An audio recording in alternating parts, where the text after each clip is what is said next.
Join us was Bernie Grieger. I think, Bernie, you've met Ted before. He's on the screen. Yes. Good. I actually just lost the video. Not sure what's going on here.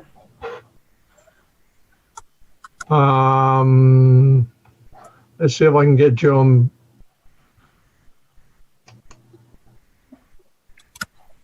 How do I ask for help?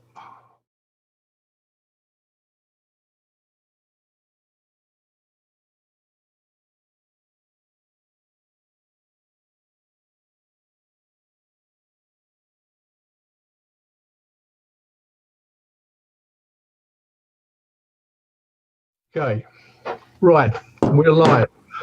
Well, anyway, as I said earlier, Ted, thank you for joining us this evening. There's just one housekeeping item I'd like to start with, the approval of the minutes of our last meeting. I have sent each of you, not you, Ted, of course, the minutes of the last meeting, and if I don't hear any objection, I'll take those as approved, as circulated and corrected by, there were some comments. I hear no objections. In that case, the minutes of the last meeting are accepted. We do have one apology this evening. That's from Jason McFarland. He has a business conflict, so he won't be here. And I was hoping that Ted is here. I was hoping that Dan Grenier from the Board of Supervisors would be on too. But anyway, Ted, I'm going to hand over to you. As I said earlier, I think you're among friends here as long as the lights stay on. So we've started on our agenda at least, and I hope that's the one you're marching to, with reliability, which is we are the Electric Reliability Committee, and it's reliability which is on the top of our agenda. So can I hand over to you, please, Ted? So I received a copy, I guess, of a letter that had been sent by you, John, that talked about several different items, talked about the status of the smart meter program, outage communications, the status of infrastructure improvements. Do you want me to touch on those items, or? Yes, please, and feel free to add anything else which you think we should know.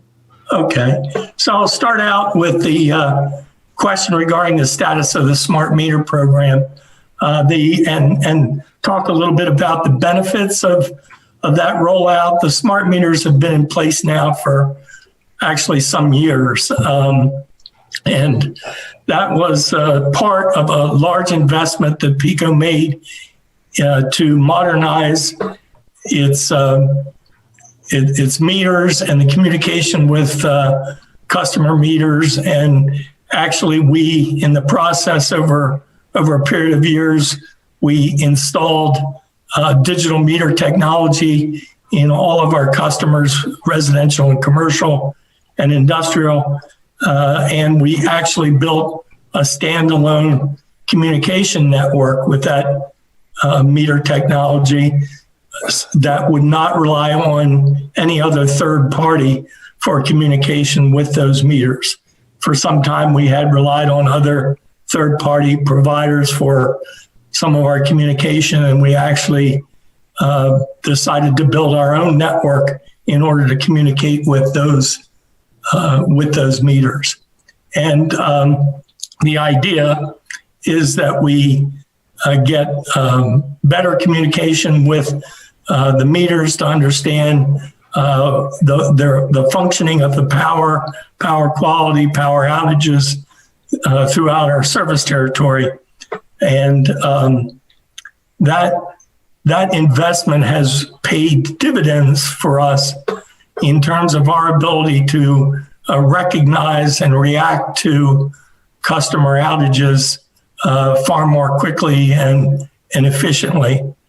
Associated with all of that meter network, not to get too deep in the weeds, but associated with that network is our ability to communicate with a lot of other devices that we have on our system that can help us route power around outages, understand voltage fluctuations and perform a lot of functions automatically in terms of restoration that years gone by we would have had to send aerial line mechanics in order to do a lot of that restoration. So with the improved communication, we're able to communicate with a large number of our devices on the system, get information about how the system is functioning, and as I said, react to outages. So from our vantage point, it's been a worthwhile investment. From the customer's point of view, you'll recall that we still ask customers to call us in the event of outages. Customers can contact us through our outage applications that we have available now to communicate with, through smartphones and other technology that they may have. That's kind of the calls really are meant to be an additional backup mechanism for us to help us understand outages and react to them. So as a result of the deployment of that technology, we get a lot more information about the functioning of the system on an interval basis, and it aids us also in reacting to outages.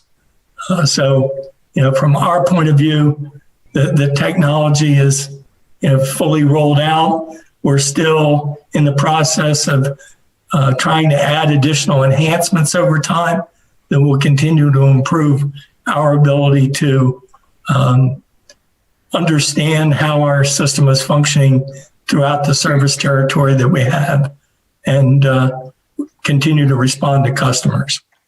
So when the power goes out, we get a signal from your meter that shows that your meter is off, and through a series of functions, we're able to understand the magnitude of the outage and continue to build information about where the outages are occurring, what devices are causing them, and enables us to diagnose the issue and dispatch to it much more quickly. And in terms of dispatch, we have automated dispatch now in all of our trucks and vehicles, so we can dispatch to trouble using devices that are in the trucks. No more carrying around diagrams and prints and what I like to refer to as the Dead Sea Scrolls. When we're responding to outages, everything is digital.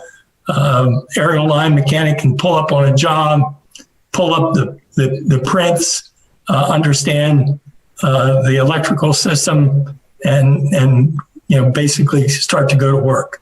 So it's been a big investment. It was a big investment, and we believe it's paid a lot of dividends over the course of time. If I could just quickly... Hey, Ted, can I ask a question? I'm sorry, Sure. Go ahead, John. Sure. Was that you, Jason? Yeah. Yeah, I had a question, but I thought you did too, so I didn't want to talk I over was you. going to ask Ted, on the consumer side, we see the messages from PICO on our smartphones telling us that our power is out.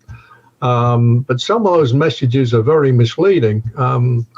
And obviously there's some fine tuning that needs to be done. I mean, the one message I got personally was when we had about an 8 or 9 hour outage sometime last year.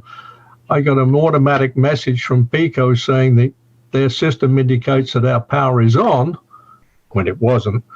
And at the same time, the message said, we expect your power to be restored, I think it was about 2 or 3 hours in the future. In other words, it was a conflicting message. And of course, the average consumer sees those messages and it goes down and, PICO doesn't know what they're doing again. Yeah. So Is there anything being done on the customer side to try and refine those messages? And Well, there are a couple of, I'm not going to explain away everything that goes on. but there are situations when we have an outage. We'll get the information from the meters that the customer is off. And when we do the work that we need to do in the field to restore the outage that we have before us, the system is designed in a way that when you return, when you fix the big problem, let's call it the big problem on the circuit, could be a tripping of a piece of equipment, a transformer, could be tripping on a full circuit. There's an expectation that when you restore that piece of trouble, that everything will come back up for the customer. And what happens in that case is that large outage, particularly in a large event, when we have thousands of customers that are off and widespread damage, the expectation is of the system is that when we restore that piece of equipment, the power is going to be restored to the entire circuit. And there could be a piece of trouble that's underneath it, or nested, as we like to call it, underneath the larger outage that does not become apparent until we start the step restoration for the entire circuit. So there is entirely the possibility that you could get an automated message that you've been restored when you haven't, because there's a nested outage underneath. And what we're doing now is we're continuing to make refinements to the system to intervene in that automated messaging to make sure that when we're contacting customers to tell them that they're restored, that to confirm the restoration that they actually are restored. So there's some work yet to be done there to get better at that, and I believe we will over time as we continue to diagnose the larger outages. But that happens a lot when we have significant damage on the system and start our step restoration back to the good state of having everybody on. If that makes any sense. Yeah, I understand. And welcome. Thanks for joining us, Dan. We're joined by Dan. Dan is the Board of Supervisors liaison with the Electric Reliability Committee. And Jason, you had a question? Yeah, I actually have a few, and I wasn't intending to ask this one, but I'll follow up on John's question, and I have my own. As far as the automated messaging system, is this also all self-contained between PUC? Are they using a third party to deploy the information back out to the consumers? In other words, when the data comes back to PICO that there's an outage, how is that information then being communicated back to the consumer? Is there a system in there that triggers a message or triggers information into the app? Because I think one of the problems that's happening, to John's question, is if there's a lagging experience, it adds to customer frustration. And I think that's an area that it's not what you guys do. You're not a digital communications company.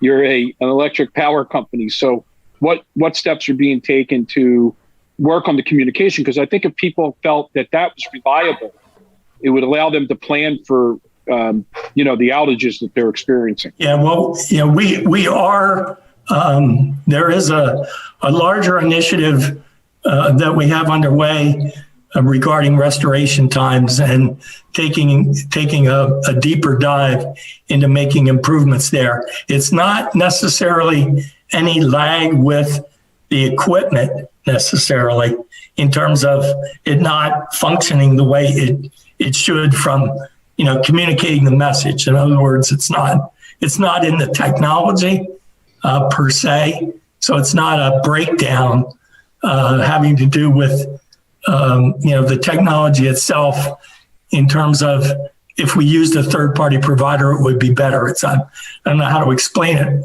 correctly, but it's more related to, in some cases, device communication that could suffer a lag.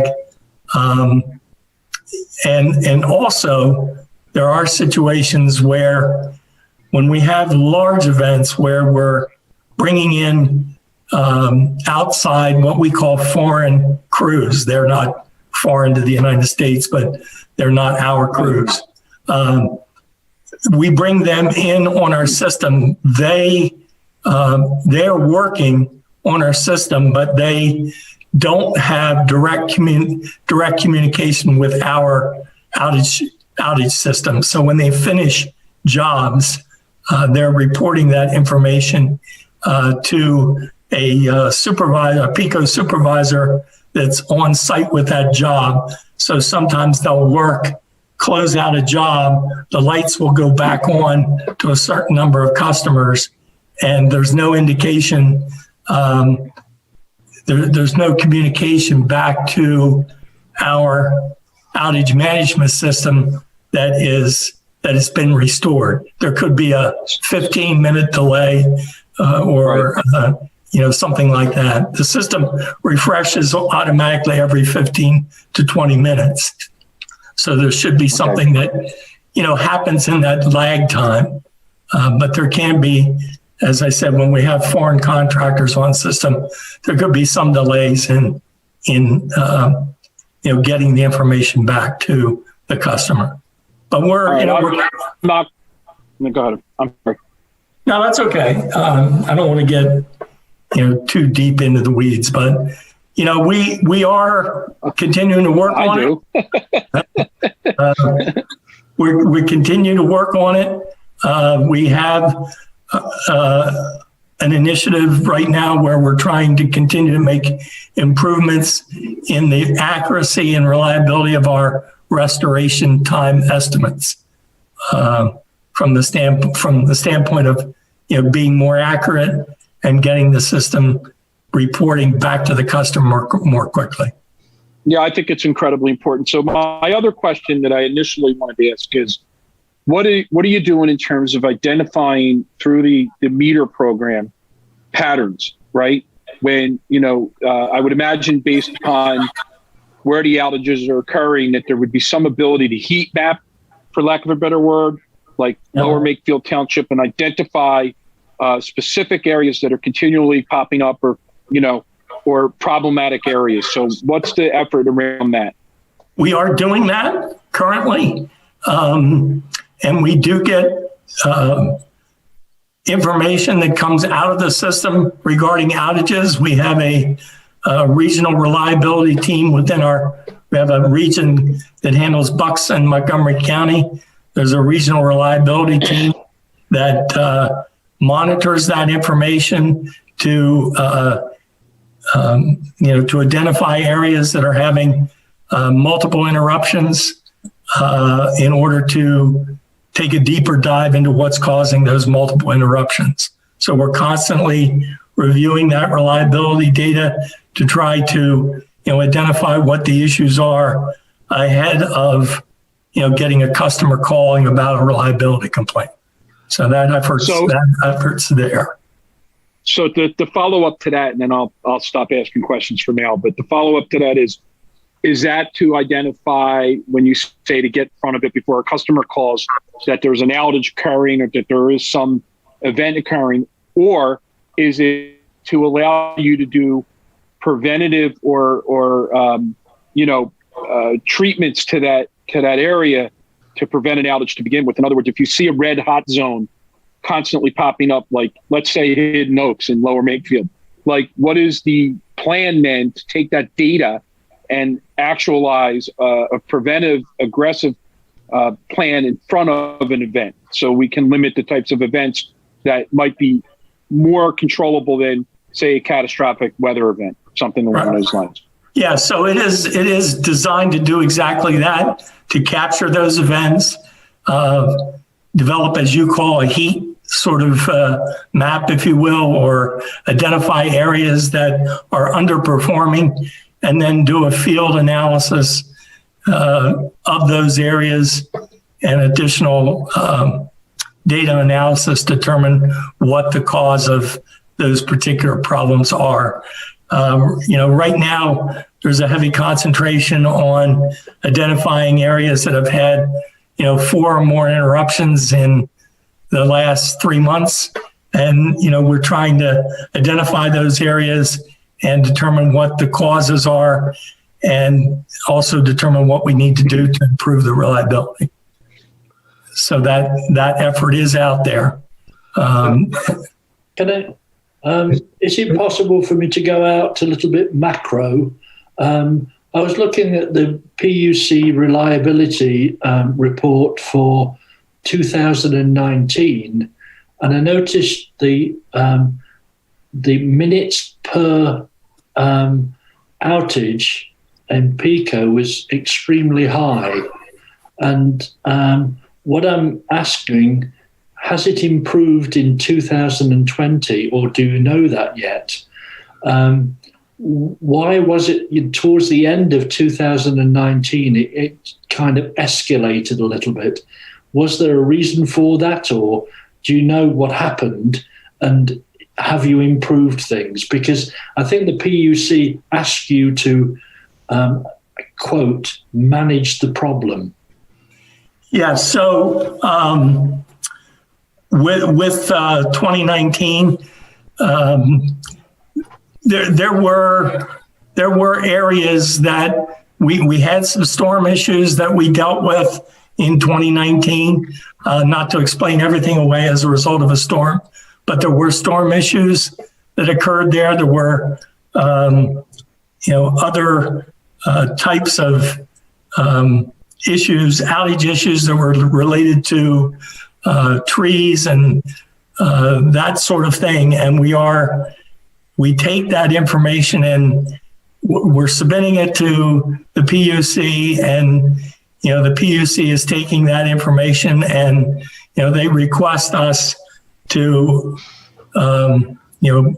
quote unquote manage the problem or fix the issues in the hopes that reliability will improve.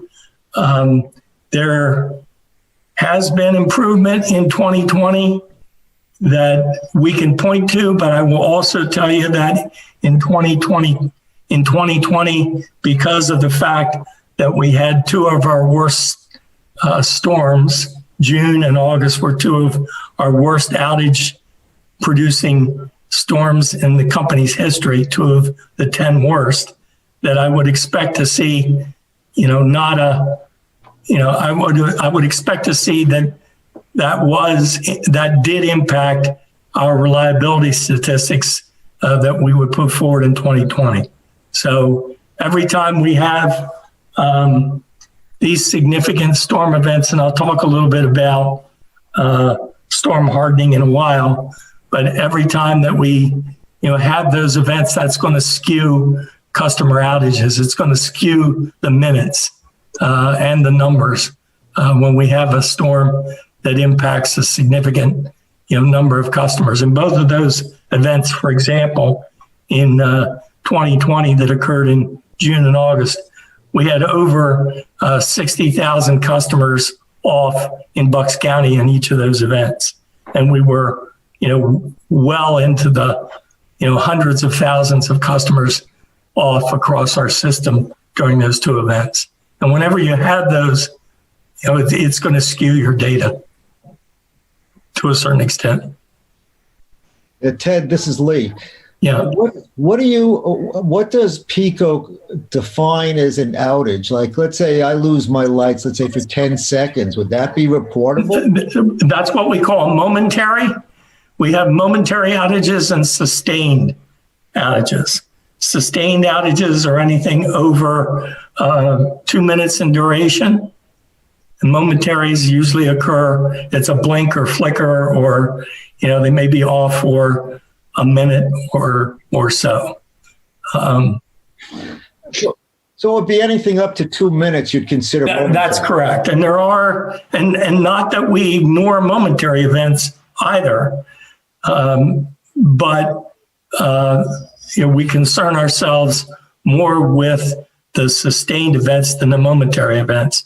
Momentary events could be an indicator of perhaps some vegetation related issues, or it also could be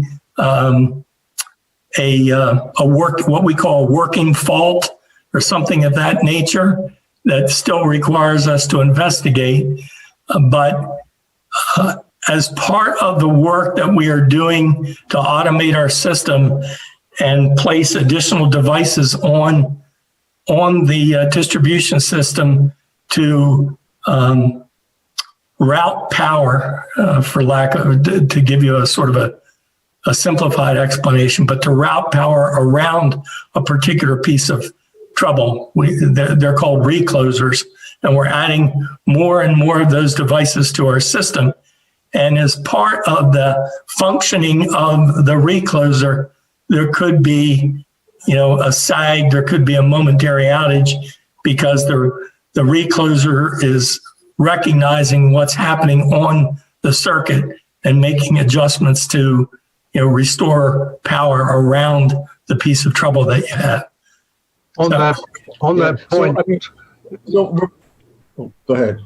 I was going to say on that point, Lee, but people have been complaining about momentary outages, but I see that probably as being all part and parcel of the new equipment that PECO is putting in, switching from one circuit to another. There's going to be a momentary outage, and which is a good thing. Usually when our lights go out here, being somewhat of an engineer myself, I count the seconds, and after 20 seconds, I know the recloser will come back in. And if it goes off again, I'll give it another 20 seconds. And if it doesn't hang in there on the second try, then I know that we've got trouble. But so yeah, you're right. You're right, John. The equipment is designed to try back a couple of times, and hopefully in the process of trying back, it will hold. Sometimes it doesn't, and then you have the sustained outage. Yeah. Just quick, Ted, are those momentary outages considered in your statistics? I didn't get that. Well, we track them, but they're not. When the PUC and others are tracking reliability, they're tracking sustained outages. Okay. For purposes, right, yeah. But that, like I said before, that doesn't mean that we ignore momentaries, because we don't, because they can be an indicator of an issue on the line. All right. Thank you. Years ago, Ted must say years ago, probably back in 2014, PECO identified a number of pocket outages, if you remember those days, and addressed pocket outages, some of which, of course, were in Lower Makefield, and PECO did undertake some improvements to get rid of those pocket outages. So I've been assuming that with the information you now get from the smart meter program, and from what you were just describing a few moments ago, that you now have a better definition from your system of pocket outages, the hotspots. So I hope. Yeah, we do, and we've there have been a number of improvements that that we have made over the course of time. We've done underground cable replacement in a number of areas in the township over the past few years.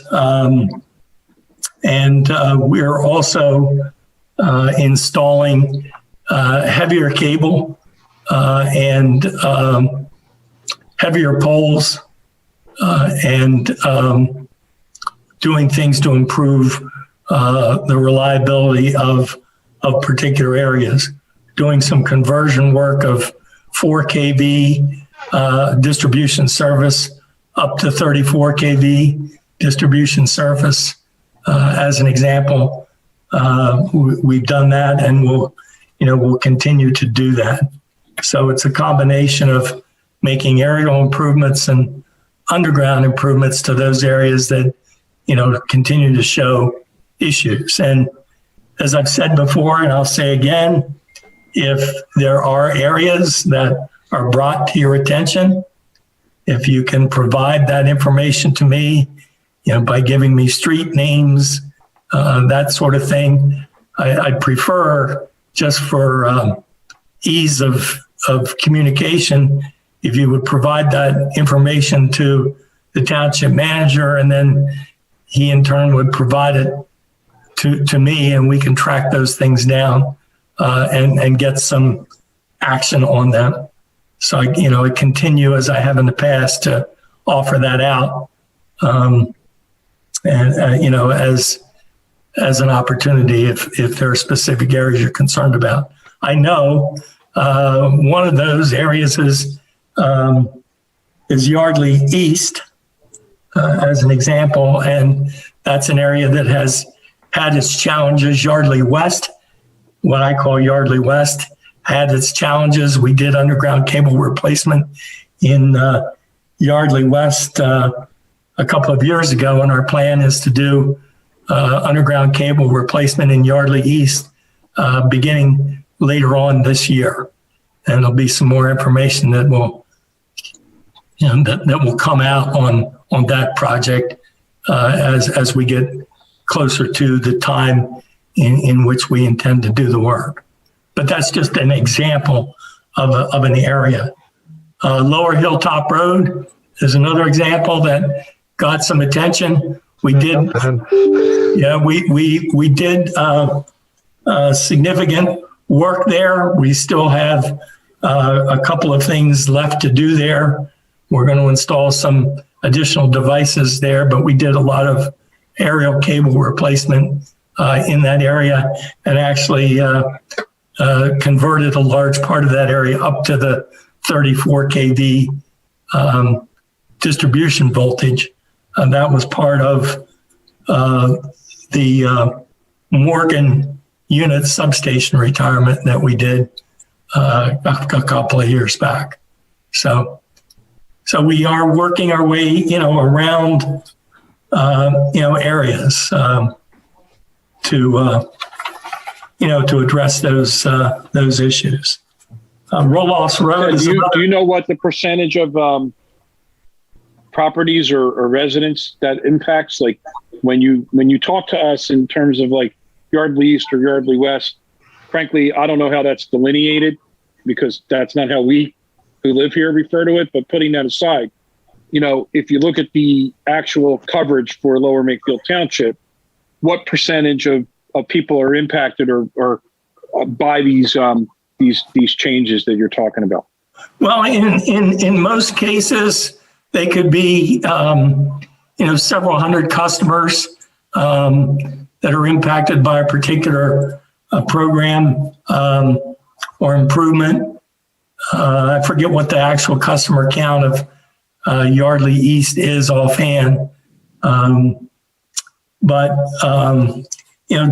depending upon the scope of the work that we have to do, it could range anywhere from a couple of dozen in some cases where we've done some targeted work, where we've replaced secondary lines behind homes and rear property, to as many as a couple thousand when we're talking about installing additional reclosers and installing new wire and poles, as an example.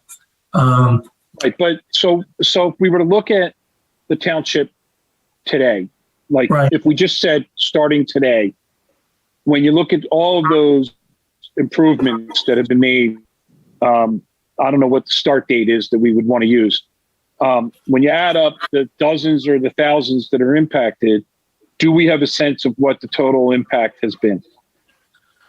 Because the reason I'm asking the question like that is that I appreciate the level of effort that you're describing, but a lot of our residents are experiencing customer level frustration at times with the service. So I'm trying to understand better, like how you look at, say you, I mean Pico, not you, but like how you guys look at this and look at a map of a community and determine the way that the coverage is going to be improved based on these upgrades, and what is getting the attention and in what order. So, when you say like, well, dozens might have been, corrected by X, Y, and Z, what I'm trying to understand is, A, is there a plan? And B, like, does it eventually mean that 100% of the township will receive those components, or what's necessary for them? It's difficult to say. It's difficult to say. I can't tell you that there's a magic day out there when 100% of Lower Makefield would have seen some type of reliability improvement. It's difficult to put it in those terms, but so when we're looking at the performance of our circuitry and our systems, we look at a total circuit performance that could be several thousand customers on an individual circuit, down to sections of circuits that may serve as many as a couple of hundred, and then there could be even smaller pockets where you have transformers, customers, 10, 20 customers on a transformer that are served. But what we're looking at when we're doing our analysis, we're looking always at the worst performers and customers having multiple interruptions. So customers having, in excess of 7, 8, 9 interruptions, as an example, are going to get the attention faster or quicker, and we're going to solve those problems, and we're going to keep working our way down in terms of customers experiencing interruptions, down till we get to maybe 1 or 2 interruptions per year. You follow me? I do. And the reason I asked the question is, very late this afternoon, I was able to procure some information about the number of generators that are active in Lower Makefield Township. And just to give you an example, in 2019, at an average of, let's say, $6,000 an install, 84 generators were permitted in the township, which is about $500,000 of money that residents spent on generators to ensure that they'd have uninterrupted or near uninterrupted power.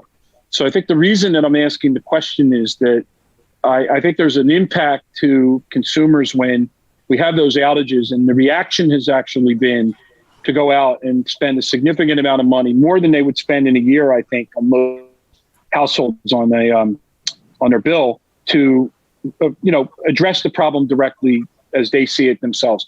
As a longtime resident of this community, I think that kind of an expenditure, which I also made last year, it's exceedingly costly, but it may not necessarily be as necessary, because it seems like it's been taking some time to get through the repairs and the corrections in the township. So my concern is that residents are out there making these purchases to protect their homes, particularly with the dependency everybody has on being online and being able to work and access things. And so I'm interested in understanding what the plan is. I understand what you're saying about when there's a hot spot, you got to go address that. But is there a plan in place to address sort of the whole thing in a way so that it can improve service for everybody? And I know I'm being a little bit difficult, Ted, but I think the people we've heard are concerned about pocketbook that they are digging into to protect their properties. Yeah, I certainly understand that.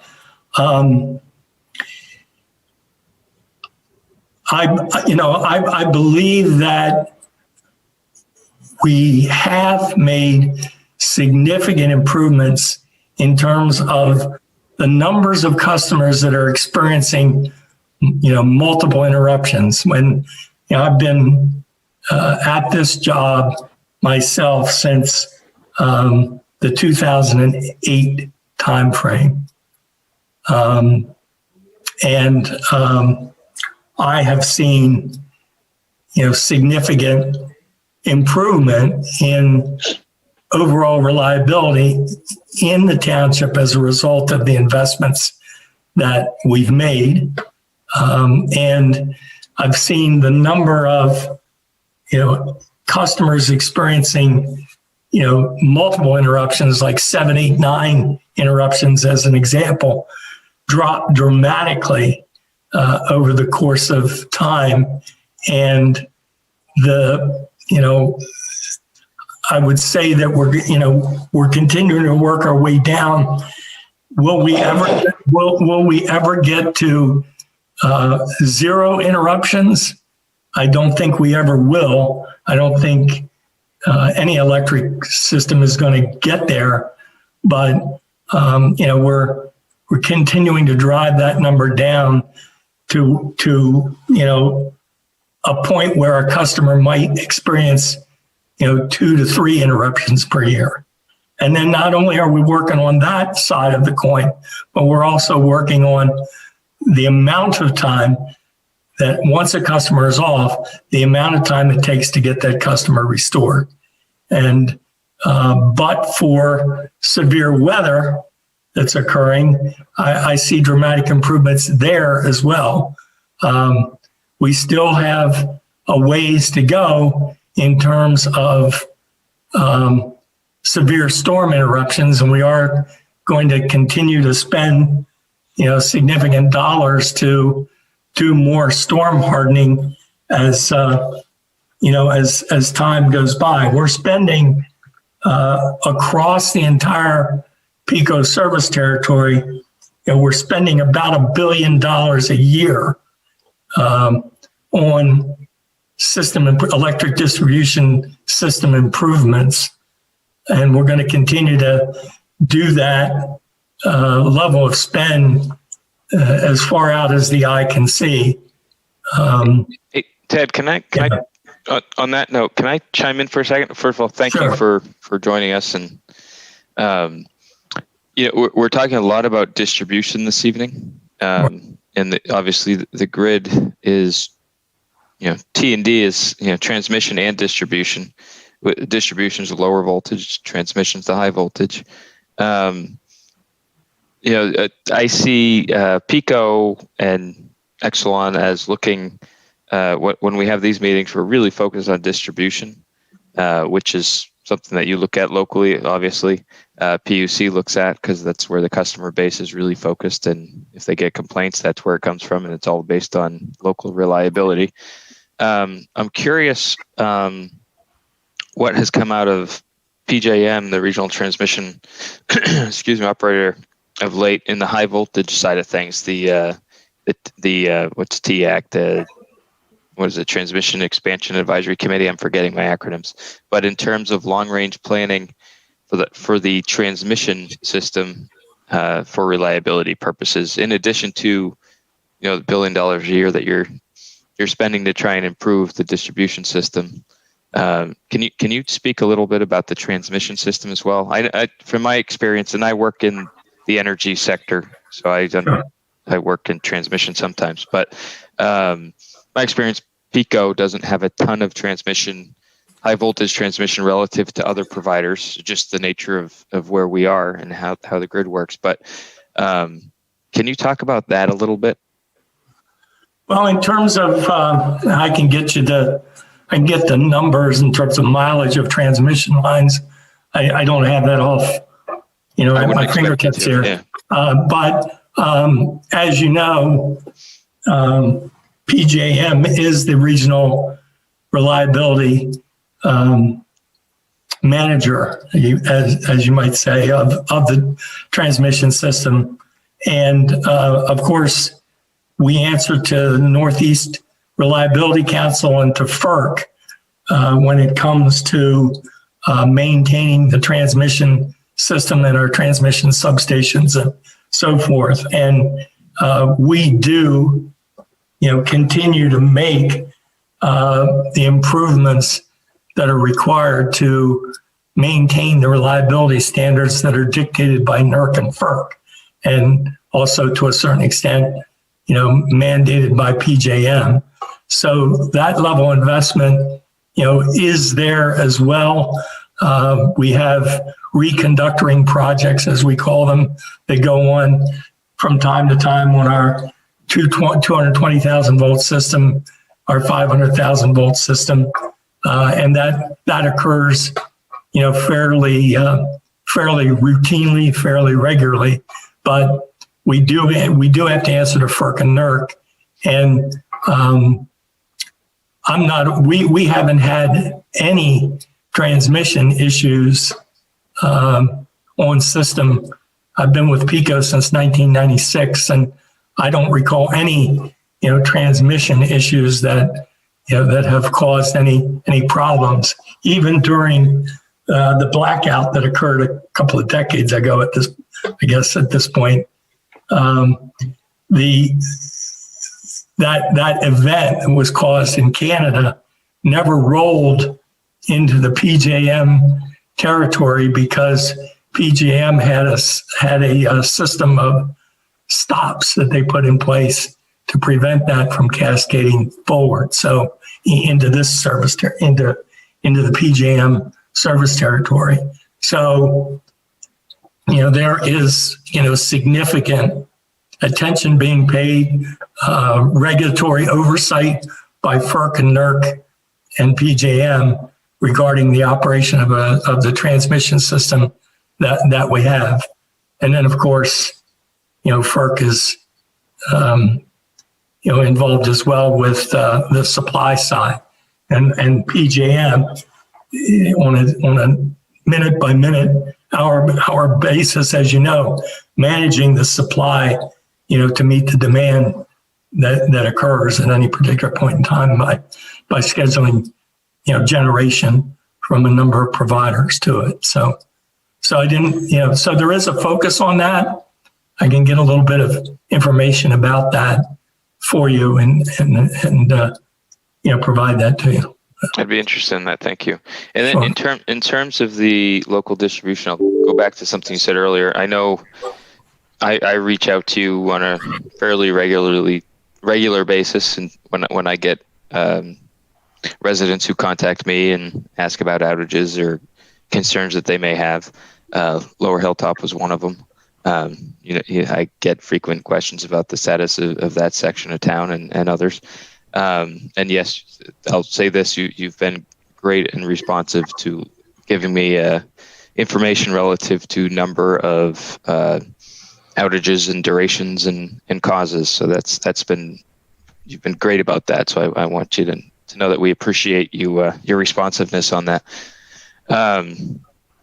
Because honestly, we're in this together. We're dependent upon each other to be community partners to any utility we have in town. And this has been a big year for utility discussions in Lower Makefield, if you've been following some of our sewer discussions and other things. So it's they're important topics, they're sensitive topics, but we all rely on the utilities to work for various reasons, as you know.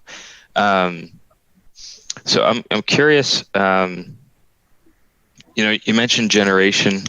I was on the Bucks County Energy and Environmental Commission subcommittee that was set up by the new Bucks County commissioners this past year, and more on the energy side with a twist of environmental, I guess. Some of the items that we put forth that the commissioners adopted, and I believe they adopted our recommendations in full, was to look at growing the renewable energy base in the area, in the county. Not only they adopted some specifics about county facilities, as you might. That's what they would do. They'd be focused on that, and at the same time, trying to work with folks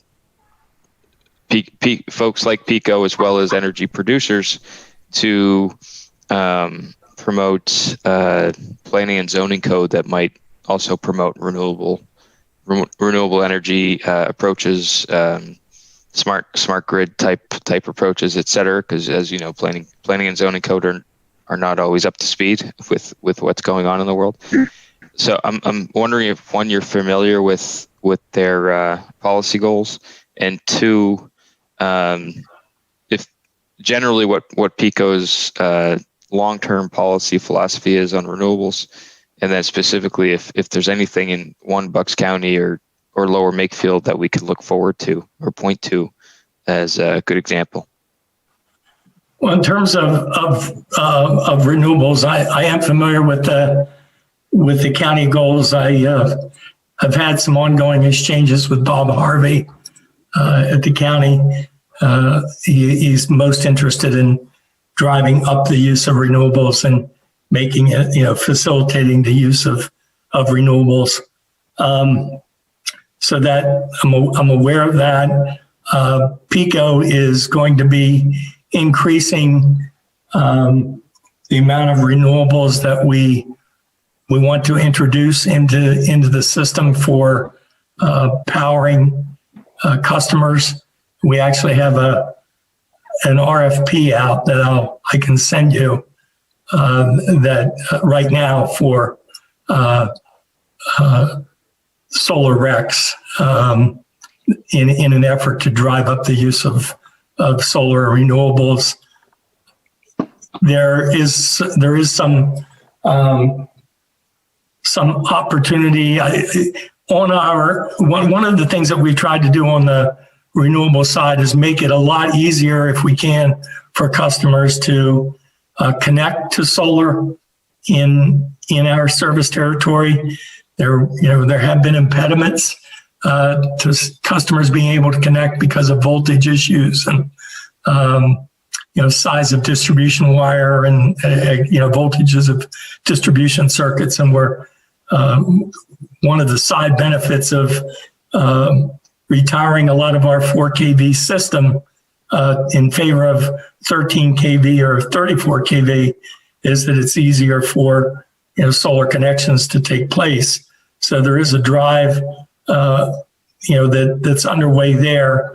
If you go on the PECO website, there's a lot more information available now to customers who are interested in pursuing solar and how they connect. And so that information is there and has continued to be improved.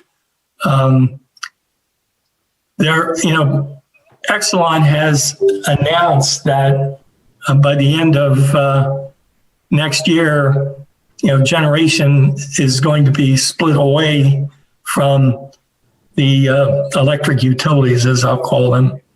And what I expect will happen as a result of that is that, PECO will be,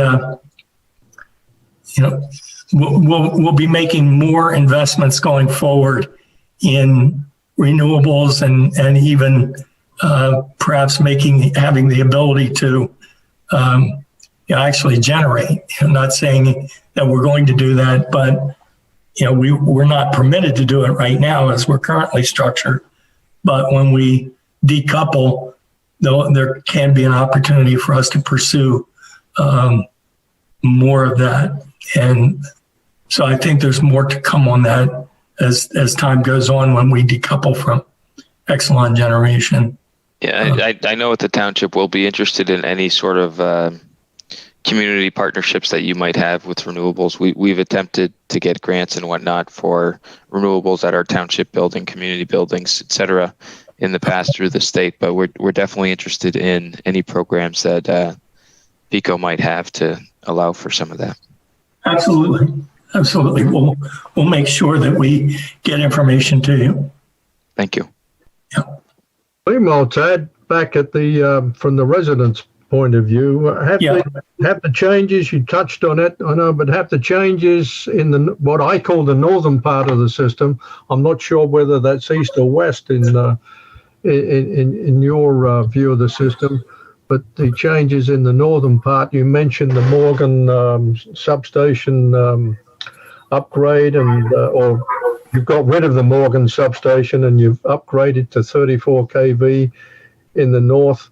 Have those changes shown an improvement in reliability? I mean, I know it affects Dan Grenier's house. Has there been a marked improvement in reliability, Dan? Anecdotally, and I think also quantitatively, yes. It was. I'll be honest with you, Ted. It was quite striking the change in the visual change, because the poles are much taller than the 4 kV, because that's just how it works, right? And there was a lot of tree clearing. So I know that's the tree clearing is the double-edged sword, right? It is. That's always the difficult task, is making sure enough trees are cleared to make the system safe during a storm, but nobody wants you to cut the trees down. When I moved into my house, I saw where the wires were and where the trees were, and I re-landscaped my entire house. But that's because I work in this area, so it's first thing I thought of. But I do think for the most part, and just talking to folks, and I think, Ted, some of the data you've shared with me over the last few years, we've seen great improvements along that line, and that runs, I don't know the extent of the whole project, to be honest, but I know it runs up into Washington Crossing, down south into and can I just interrupt? I thought that question was aimed to Ted, and I thought the question was about improvements on reliability. Actually, John asked me how my neighborhood was doing, Jason. I shouldn't have done that, Dan. I should have sidestepped. I thought it was to Ted. But it was really to Ted. Has there been, from PECO's point of view, have the improvements that were put into the northern part of the of LMT, have they performed as expected? I believe they have. Now, that takes into consideration again, and I don't want to harp, but it has an impact. And when we have the major storm events that we've had, and unfortunately last year we had 2, and the township suffered, considerable outages during those large events. But you take away, those couple large events that occurred, and I would have to tell you, from my vantage point and what I have seen from reports that I get from the reliability engineers in the region, that performance has improved. Is there a measurement, Ted? Is there before the improvement? I can. I'm glad Dan's okay with it, which is great. Jason, if you wouldn't have interrupted me, I was going to follow up with some anecdotal stuff that is important that we don't have data on. So like the lower hilltop area, right? We have small pockets of 10 or 12 homes that routinely, they're on that system, but they still routinely have issues. So what I want to know is, how do we regularly identify identify those small pockets that are on, not mixed in with the greater system, but are on, the outliers, so that at least there's a perception that those small pockets that continue to have issues, right? They're either last people to get, first people to lose power, last people to get power back. There's always that perception. Whether or not that's true, I don't know. So those are the folks that get, rightfully so, I think, the most irritated, because I know from an engineering perspective, they're probably in unique sections, and it may be somewhat difficult to get to them. But those are the folks, whether it's Lower Hilltop or some other part of town, that I hear from the most. Not hearing from anyone would be great, but there's always those little sections. And that's really, with all the improvements that have been made that are great, we still have those pockets that are seemingly lingering that we need to address. And I want to know how we dig deeper into that so we can get those people taken care of. Right. So we do have some additional work that we're going to be performing there this year. There are a couple of additional reclosers that we're going to install in that area that can operate. There's still, a couple of areas that we couldn't convert up to the 34. So they're 4 kV interposed to the 34 kV. And engineering wise, we couldn't do it. So what we're doing is we're adding some additional equipment there that should help that. And I can get some additional, information on that for you. If you have, a couple of addresses or whatever where you think there are issues, I'm happy to take those. But to answer your question, there is some additional work that we're going to be doing there that we hope will improve that.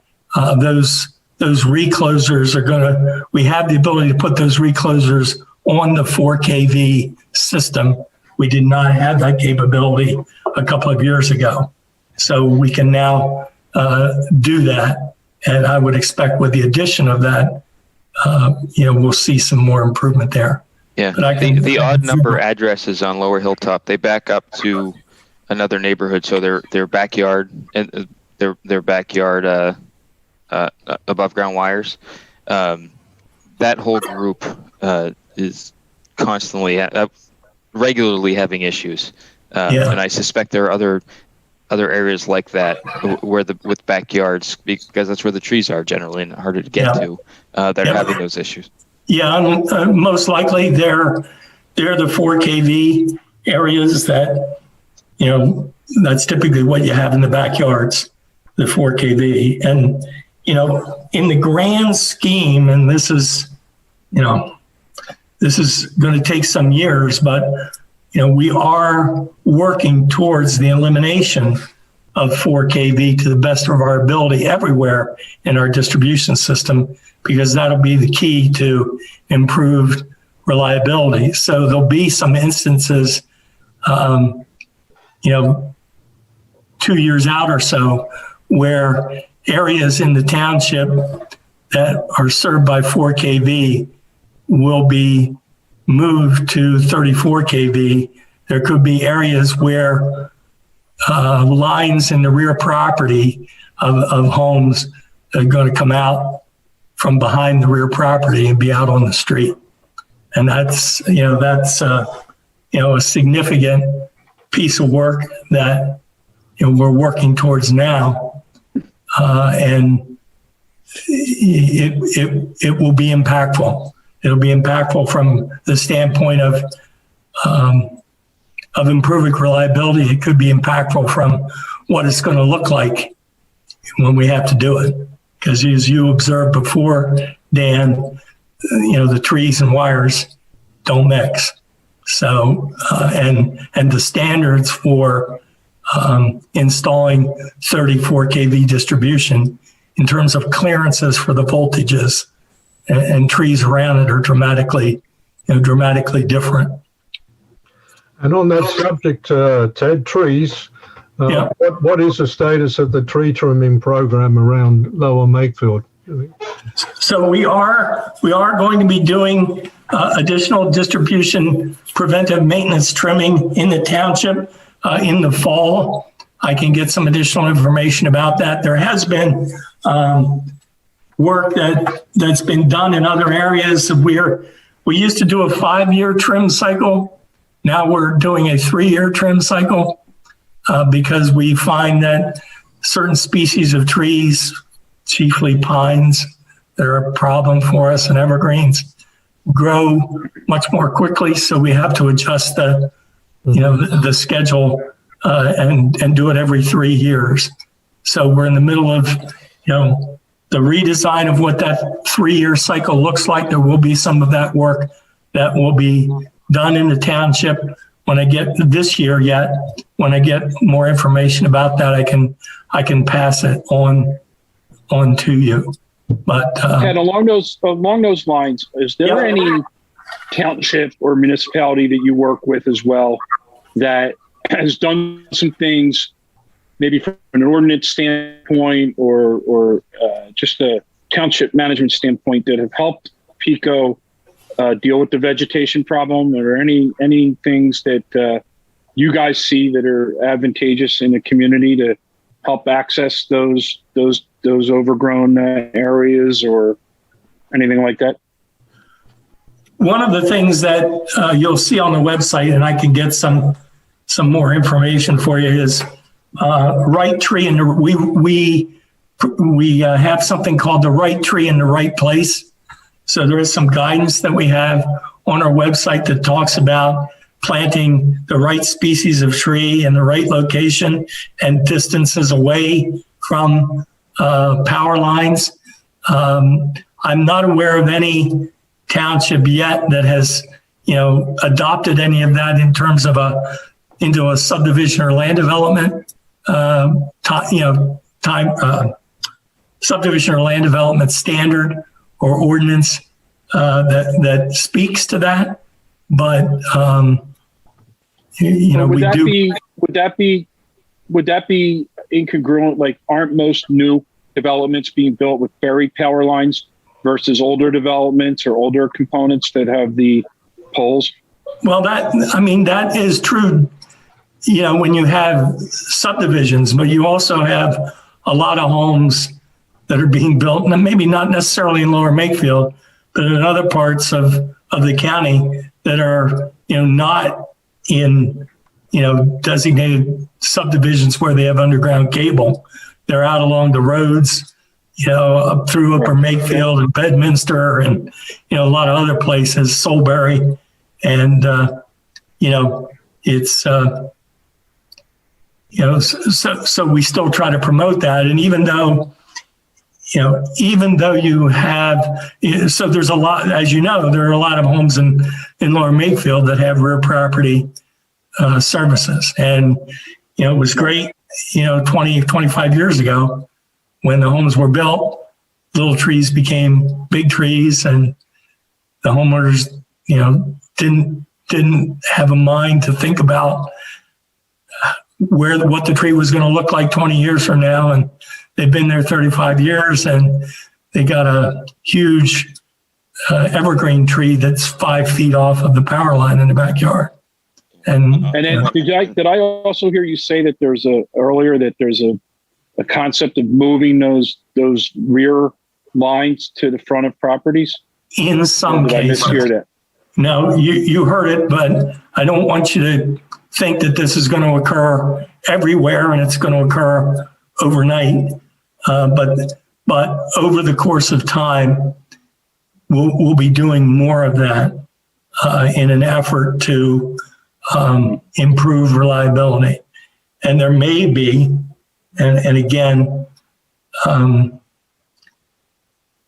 can't give an exact time frame, but in the next several years, there's likely to be some of that considered in certain parts of Lower Makefield that are, fed from the Yardley substation. Can I just jump from preventative measures to restoration? Again, I just refer back to the PUC 2019 reliability thing, and it indicated that the minutes per failure from vegetation was far exceeds that of minutes per failure for equipment. Does that indicate there is a lag in restoration? My own particular issue is that during one of those big storms that we had, we waited three days for a tree service to come and free the lines, and instantly we were all right. After that, you managed to get the power on, and for that we're very grateful. But is there an issue that there aren't enough tree services to help restoration? No, that's not an issue in terms of not enough tree services. The way we do our restoration, we start obviously restoring any transmission or substation equipment that we would have that would be failed. That's number one. And then we start working municipal facilities, hospitals, nursing homes, skilled care nursing homes, and the like. And we start restoration from the highest customer counts to the lowest customer counts. So if you had a tree that was affecting your power, and it was you and, just for the sake of a number, you and 10 other customers that might have been affected by that tree, you will wait for a period of time as we work the high customer counts down to the low customer counts. And that's the way it works. I understand that, but the thing is that the difference was between equipment failure and vegetation issues. Right. Well, yeah. Well, the vegetation issues. So an equipment failure, that could be a transformer, or a lightning arrestor, or a cross arm, something of that nature as an equipment. If I have a vegetation failure, I could have a tree that brought down 10 spans of wire or 15 spans of wire, and that's not unusual in a large event. And there could be, a significant, length of time that it takes for us to clear all that out, order poles, get poles set, and restore the lines. It takes a lot of effort in order to do that. We have plenty of, equipment and all of that at hand to be able to do it, but it still takes time to do the work. And we're doing the large customer counts to the small customer counts. But we have resources available to us, to do the work that we need to do. Now, in some cases, in very large events where we might have, a couple of 100,000 customers off, obviously it may take some time for some of those resources to get to us, particularly if we, have to get them from outside an area. PECO has in and of itself, several hundred aerial line mechanics. And then we have our contractors that do a lot of our construction work on a day-to-day basis, a fairly significant contingent of those.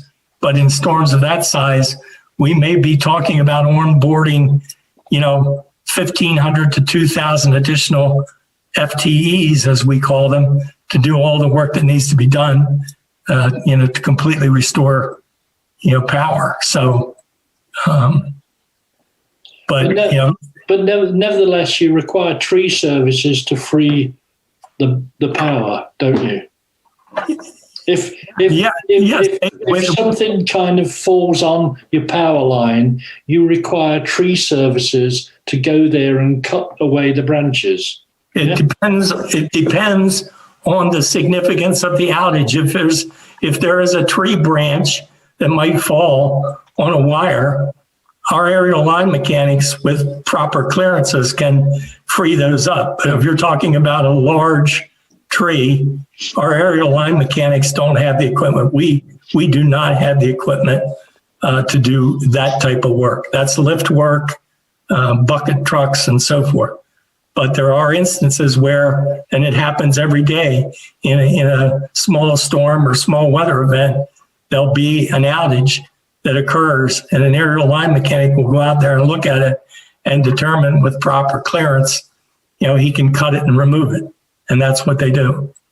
He and a couple of additional crew members.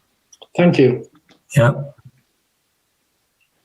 Can I go back real quick to the power lines potentially at some point being moved from back to front? Yeah. Has there been thought about burying them is the plan to bury them, or is it putting them on poles? They'll be aerial. They will not be underground.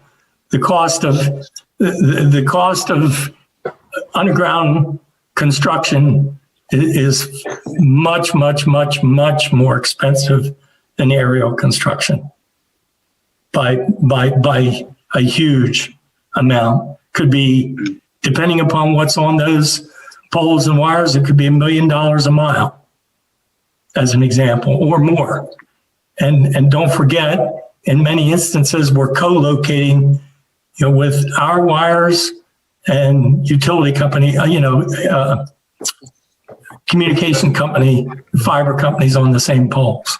So, All right. Well, I can imagine some residents aren't going to love this, right? I guess the trade of argumentatively would be better reliability versus the aesthetics of having it behind the property, right? and I don't want to, I really don't want this, I don't want anyone to get excited about this, okay? And read a headline, read a headline tomorrow that, this is going to happen, because it's not going to happen, in a significantly large area. There could be certain areas where it may be appropriate to do it.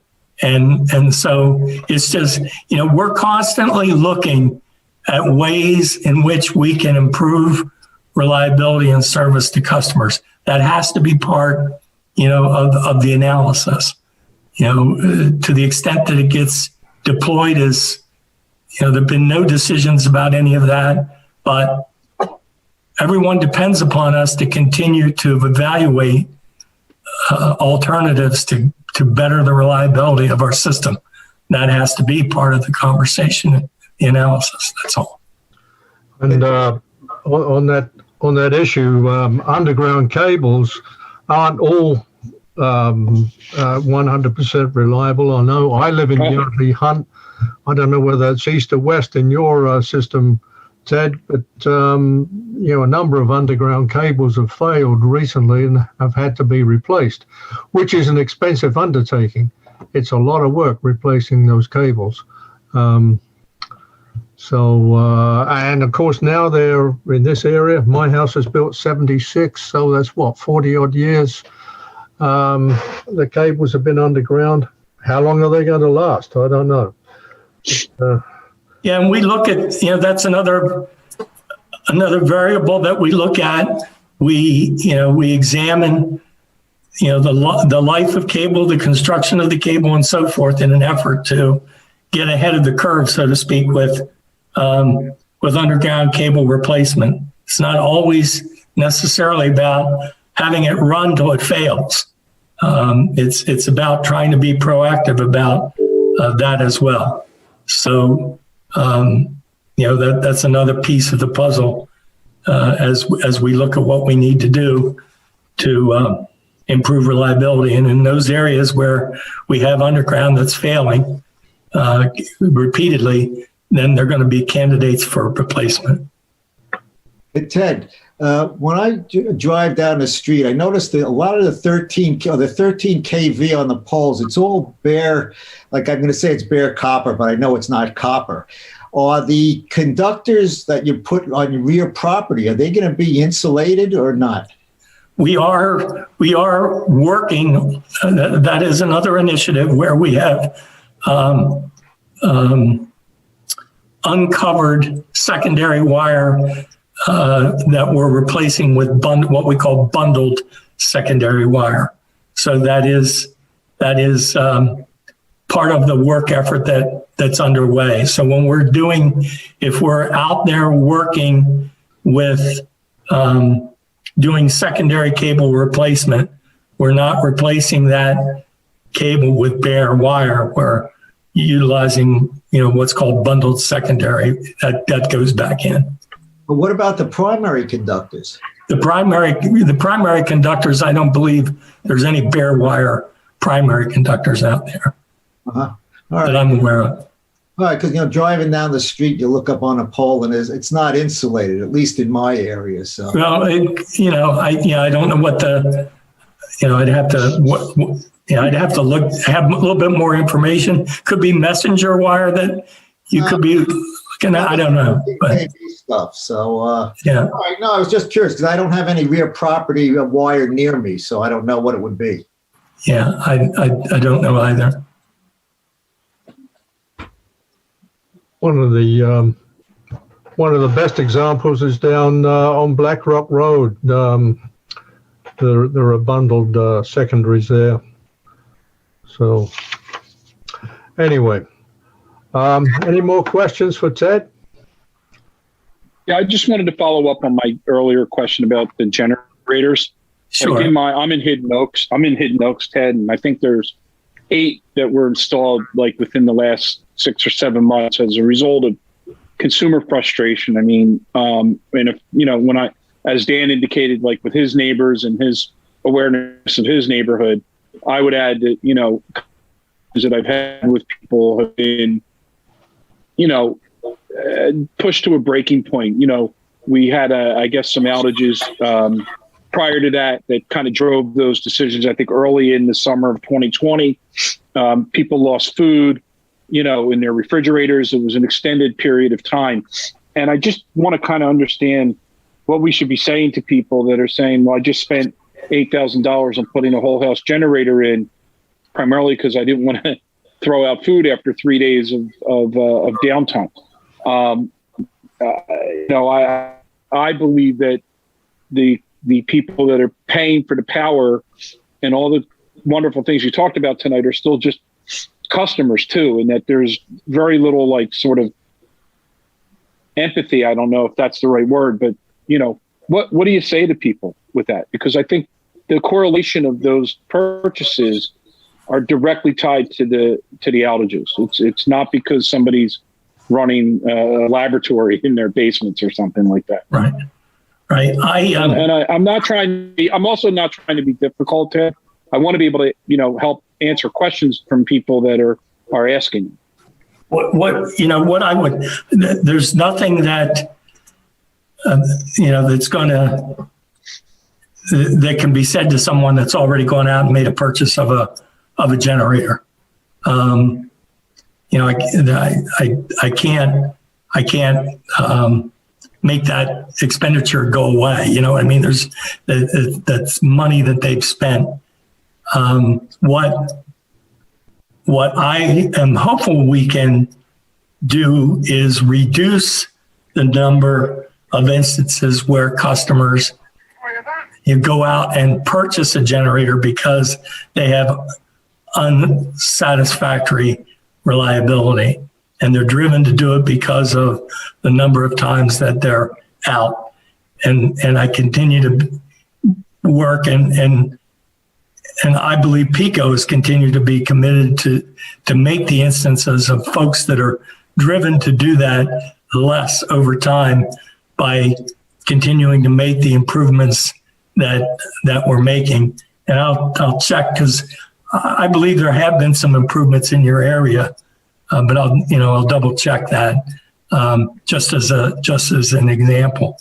But I also tell folks, not in a flippant way, but every customer has a tolerance for what they can endure from an outage. Can they obviously repeat outages that last for a significant long time are not tolerated? And having 3, 4, 5, 6 outages that are sustained over the course of time, 3, 4, 5, 6 months, can't be tolerated.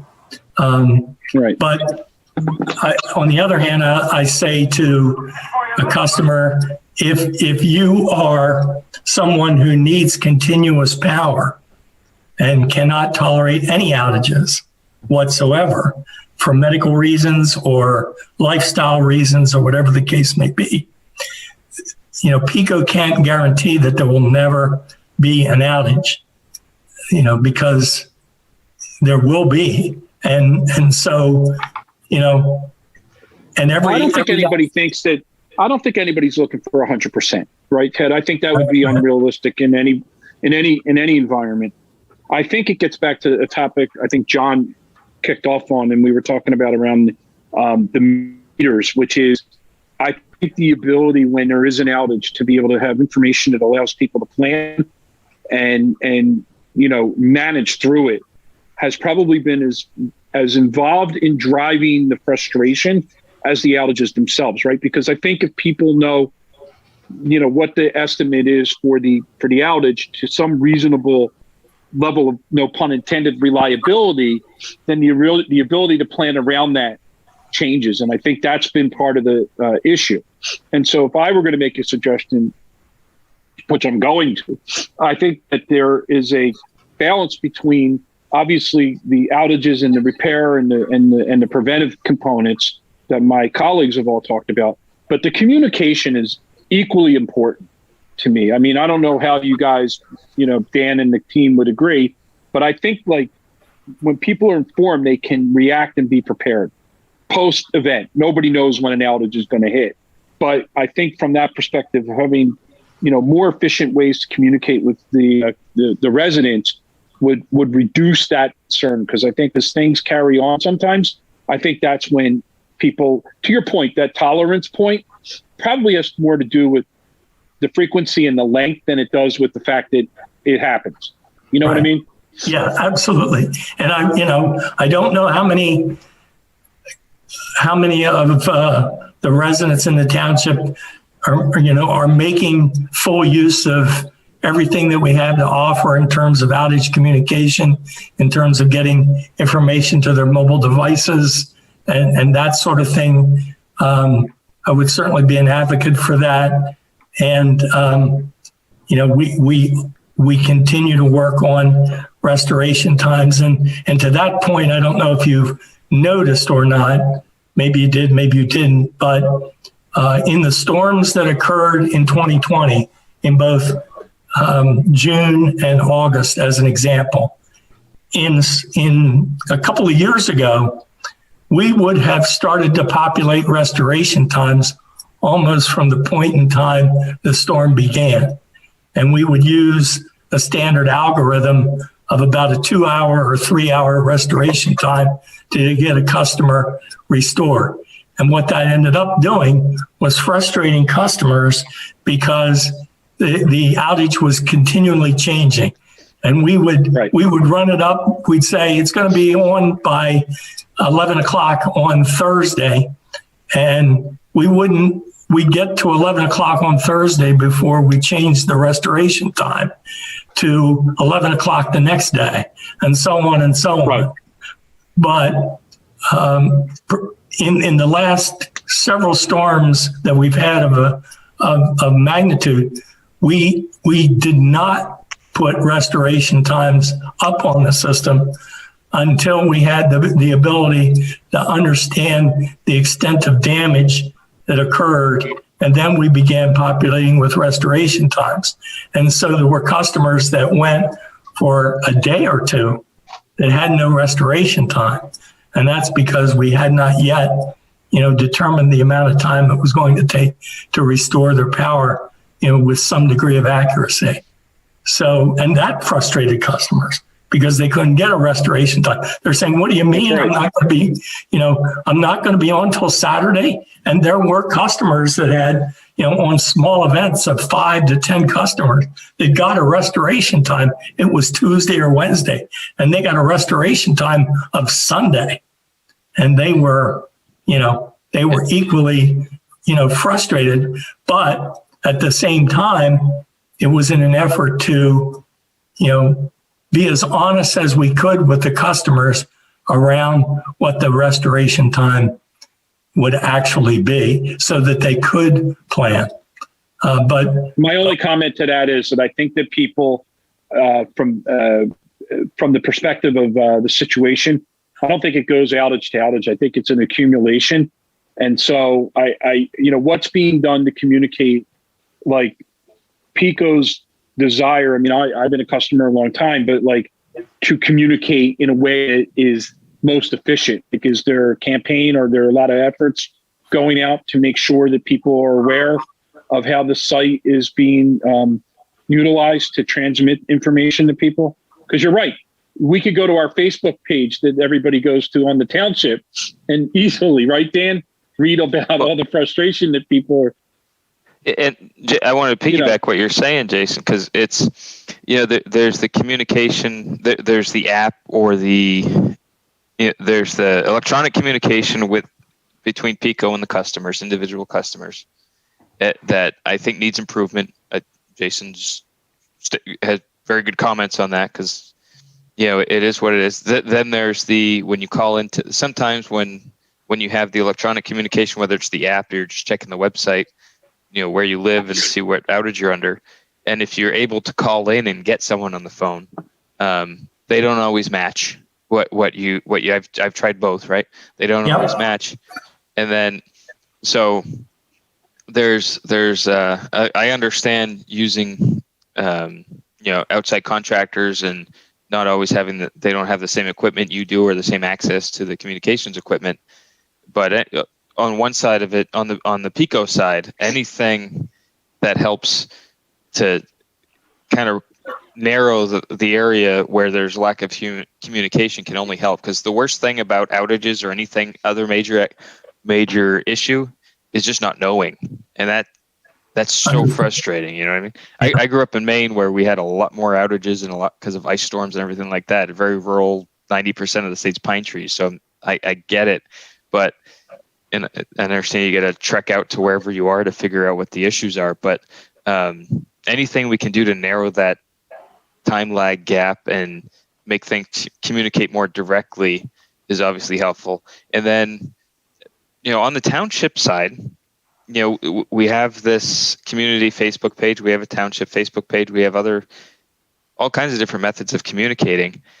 I will say, as a township supervisor, I know Ted, you probably host them a lot, but during major outages, there's oftentimes a phone call. And when I first started as a supervisor, I was on those phone calls a lot. The last couple of years, I don't even know that they're taking place, right? And most people come to me for questions about it because I'm one of the couple supervisors that will communicate on social media and just try to give people updates. That's just my approach. But I never know what's going on because I'm not on those calls. So I'm wondering if there's a better way to communicate to local officials, whether elected or not, to get the word out as to where we're at, because some folks are on the call and they know everything, but they don't communicate it to anyone, including other elected officials or their elected officials, and we just have no idea what's going on. And that, personally, that drives me crazy because I want to be able to let people know what's going on in addition to what PECO is doing on the app. So I'm interested in your ideas on both of those issues. Well, I think they're good comments, Dan, and one of the initiatives that we have in our government affairs group is to improve that communication. So we're taking we've gotten that feedback from managers and others, and that is something that we are actively working to improve, and hopefully we'll have some significant improvements to provide more communication going forward. Just to jump in, this takes us back to what we were discussing at the beginning before you joined, Dan. The smart meter program and the improvements that's brought about in the PECO can now better address outages and identify hotspots, or the pocket outages as they were referred to years ago. So we've gone full circle here. Yeah, we have. We have indeed. So, and I know that we are working as the committee to try and get information on the township page as to what people can do when there's an outage. The outage map, for example, I know lots of people who say, hey, where do you find that? Where do you find that? How did you get that message? Well, you can get it through the app. But anyway, is there anything else that we need to bring up with Ted before we let him go? I'd like to thank him for joining us, and I've learned quite a lot. Thank you very much. Absolutely. And again, I'll continue to offer my desire to keep communicating with you. It is a partnership, and I appreciate your suggestions and your input. And I hope some of you have faith in me that what I hear, I do take back and get some results. I hope if nothing else, I hope I've demonstrated my responsiveness to the township since I've been in this position. So continue to do it, and I'm grateful for the feedback. And we'll keep bugging you, Ted. No worries. Yeah, I got broad shoulders. Come back and see us again, Ted. I will. This is Lee. I just want to say thank you. And I just want to say I was living on Long Island through Hurricane Irene and Hurricane Sandy. And probably the biggest complaint from the consumers, despite the mass destruction, was that they tried to get a hold of the electric company. They couldn't get anybody and they couldn't get any information. And even though the outages were quite extensive, just wanted to hear from somebody that something was happening. And they just couldn't get the communication. So, I just want to bring that out. If you want to talk to anybody on Long Island, I don't think they'll chop your head off, but it might give you an example of what they're Understood. going through. Yeah, I appreciate it. So, Ted, sorry, John. Ted, I'd just like to say again, like everyone else is saying, say thank you for coming and speaking with us. And these meetings are sometimes, people get a little nervous for these types of meetings. They think you're going to take a beating, but it's really, we're trying to have an open conversation to hear about what's going on, what's been done, and what the plans are for the future, and how we can work as a partnership to improve things while still getting some sometimes tough questions answered. So we appreciate that. And not for nothing, I don't know if my niece married a lineman, not a offensive lineman or defensive lineman, but an electrical lineman who travels around the country and works during outages. And I've worked with folks in that industry for a long time, so I see the work that your staff, your employees do in the event of an outage, and it's very, very dangerous work. And I know they don't always get the appreciation they deserve. So please pass that along to those folks, because they have a very dangerous but very important job. I appreciate that. And I would, I'm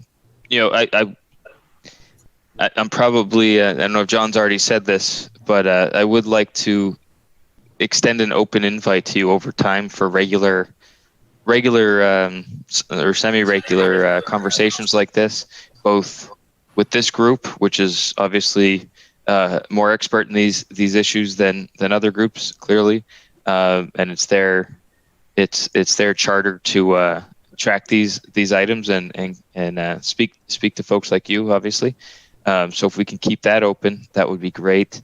And at some point, I'm hope the board of supervisors, my board, has expressed an interest in having you come before us in a typically a larger public setting, just because instead of having 3 viewers, we might have 4 at a BOS meeting, right? To give a presentation or updates on a semi-regular basis as well, just to keep people informed. That I want to throw that out there because I think it could be important in the future. Okay, thank you. okay, is there anything else for the good of the company? Not from my standpoint. Again, if specific addresses, streets, any of that type of thing comes up, I'd appreciate having it as quickly as you may want to provide it.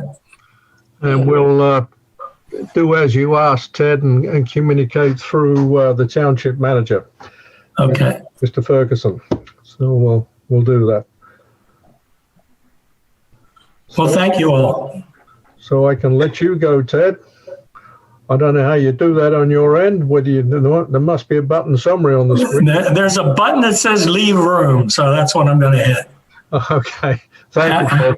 Have a good night, everyone. Thank you again for your feedback. Okay. Thank you, Ted.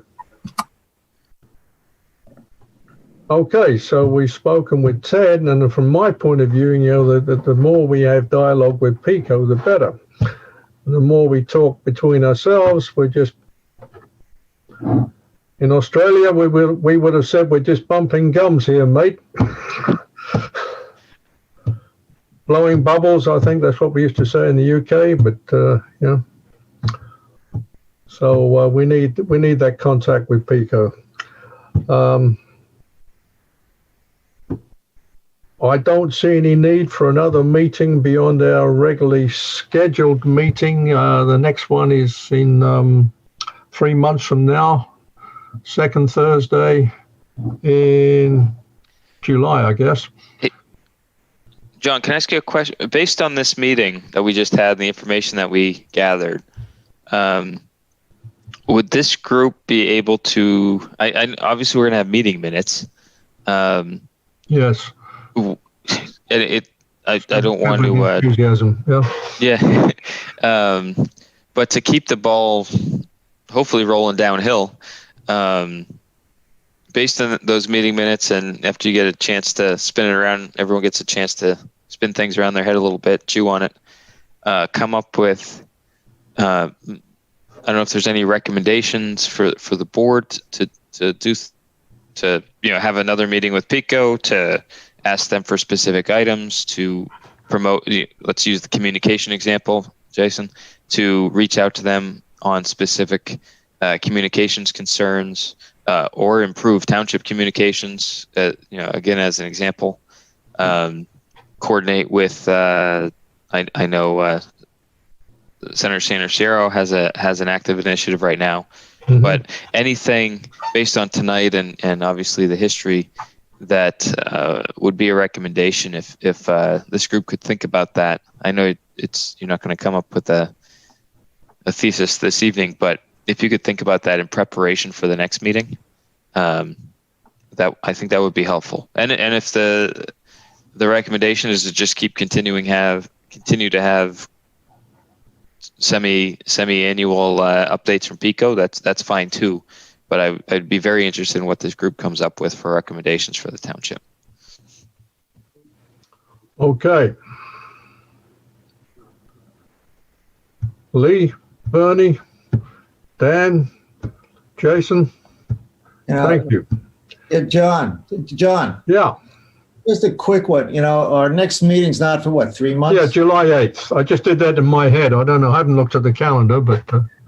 maybe to really keep the ball rolling, even we're working under governmental constraints. I understand that, but maybe if we could come up with some type of recommendation in a month to give to the board, so it doesn't make it look like we forgot about it. You know what I'm saying? Instead of waiting 3 months, let's get something quicker. Well, can we just meet? Does it have to be formal in this format, or can we just meet? Yeah, Jason, for whenever the similar sunshine law, since this is that makes sense. I get what you're saying, because you want to have a working session essentially, right? Yeah, and I hear you. But three of us can, right? Without the all, right? Yeah. Yes, you're correct. Can't have a quorum, whatever that is, or no more than two. No more than two. That doesn't mean you can't come up with a draft of something and circulate it and comment and all that stuff. Right. Yeah. And I know it seems on some level it seems overly onerous to have to deal with that issue, but no, it makes sense. Yeah. So if someone wants to start something and then circulate it and get iterations and all that stuff, I think you can do that. But to have formal discussions and all that stuff, and I think we need to have a public meeting.